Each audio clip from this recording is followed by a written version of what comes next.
எல்லாருக்கும் ஹாய். எல்லாரும் எப்படி இருக்கீங்க? ஸோ டெய்லரிங் கிளாஸ் வந்து ஜாயின் பண்ணியிருக்கேன்னு சொல்லியிருந்தேன் இல்லையா? இன்னைக்கு 4th டே நான் கம்ப்ளீட் பண்ணியிருக்கேன். இப்போ நான் கற்றுக்கிறது எல்லாமே வந்து பேசிக்ஸ் கிளாஸ் தான், 30 டேஸ். ஸோ ஆஃப்டர் 30 டேஸ் கழிச்சு தான் அட்வான்ஸ் கிளாஸ்லாம் ஒரு 45 டேஸ் நடக்கும்னு வச்சுக்கோங்களேன். ஸோ இந்த 4 டேஸில் நான் என்னெல்லாம் ப்ராக்டிக்கலாக பண்ணியிருக்கேன், ஸோ எல்லாமே வந்து மிஷின் ஹேண்ட்லிங்கு, இந்த தைக்கிறது, அந்த மாதிரி தான் எல்லாம் சொல்லி கொடுத்துட்ருக்காங்க. அதெல்லாம் நான் உங்களுக்கு இன்றைக்கி காட்டுறேன் நான் என்னெல்லாம் பண்ணியிருக்கேன்னு சொல்லிட்டு. ஓகே, ஃபஸ்ட் டே வந்து ஃபுல் அண்ட் ஃபுல் பேப்பர் ஒர்க்கில் தாங்க போச்சு. இந்த மாதிரி பேப்பரில் வந்து சின்ன சின்ன லைன்ஸு, ஹாஃப் சர்க்கிளு, அதுக்கப்புறம் வந்து ட்ரையாங்கிள், ரெக்டாங்கிள், இந்த மாதிரி மெஷர்மெண்ட் போட்டு அதில் வந்து நம்ம டாட் அடிக்கணும். ஸோ நூல் கோர்க்காமல் இதுவே ரொம்ப இன்ட்ரெஸ்ட்டாக இருந்துச்சு. நம்ம ரொம்ப கவனமாக அதை பார்த்து பார்த்து பண்ணுற மாதிரி இருந்துச்சு. டைம் போனதே தெரியல, 2 hours.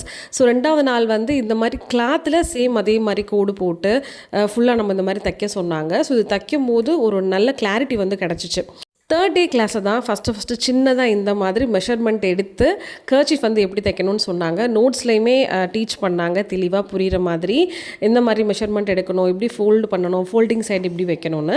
அதுக்கப்புறம் சின்னதாக ஒரு சுருக்கு பை மாதிரி, இது வந்து டஸ்டர் இருக்குல்ல, ஸோ அது வந்து ஸ்டிச் பண்ணது. ஸோ 4th டே இன்றைக்கி வந்து ஃப்ராகோட மெஷர்மெண்ட்ஸ் எல்லாம் சொல்லி கொடுத்தாங்க. இது தாங்க நான் ஃப்ராக் வந்து சின்னதாக கட் பண்ணியிருக்கிறேன். இது வந்து ஒரு மாடலுக்காக தான். இது முடிச்சுட்டு தான் இல்லை என்னோடய பசங்களுக்கு வந்து நான் ஃப்ராக் தைக்க போகிறேன். ஒன்ஸ் நான் பாப்பாவுக்கு ஃப்ராக் தைச்சி முடிச்சிட்டேன்னா கண்டிப்பாக அவளுக்கு போட்டு காமிச்சு அது ஒரு வீடியோவை எடுத்து நான் உங்களுக்கு காட்டுறேன், எப்படி வந்திருக்குன்னு பாருங்கள். இந்த ஃப்ராகுக்கு அடிஷ்னல் நான் லேஸும் வாங்கியிருக்கேன், அட்டாச் பண்ணி பார்க்கலாம், அழகாக இருக்குன்னு சொல்லிட்டு பார்க்கலாம் எந்த மாதிரி வருதுன்னு. தைச்சி முடிச்சதுக்கப்புறம் இன்டிமேட் பண்ணுறேன். பாய்.